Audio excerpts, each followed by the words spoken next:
Dr. Ryan from Rev Health and Wellness. Today we're going to go over the squat, specifically the back squat.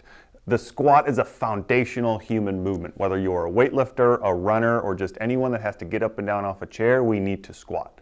When it comes to squatting with weight on our back in a back squat, a lot of people can have issues with knee pain, with hip pain, with back pain. So I want to go over basic points of performance, what I'm looking for in a squat to make sure it's not going to cause an injury.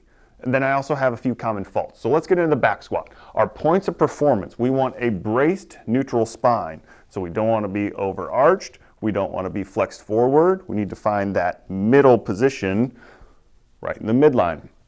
When we're going down, I want our knees tracked over the outside of our toe. So we have our braced neutral spine, knee tracked over the outside fourth or fifth toe.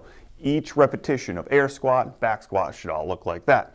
When we're going down, there should be no change in spinal position. So I can be flexed forward, but I'm keeping my spine in that midline position all the way through. A simple check to see if you're in the right position at the bottom is to do an air squat, and your spine angle and the shin angle should be the same.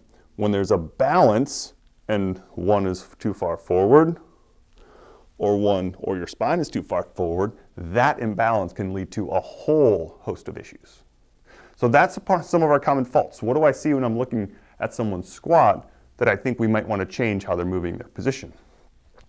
Right away, when you start to squat and you overextend your back, that's going to cause you to get a tight back. It's going to cause the bones in your back to pinch and not feel super comfortable.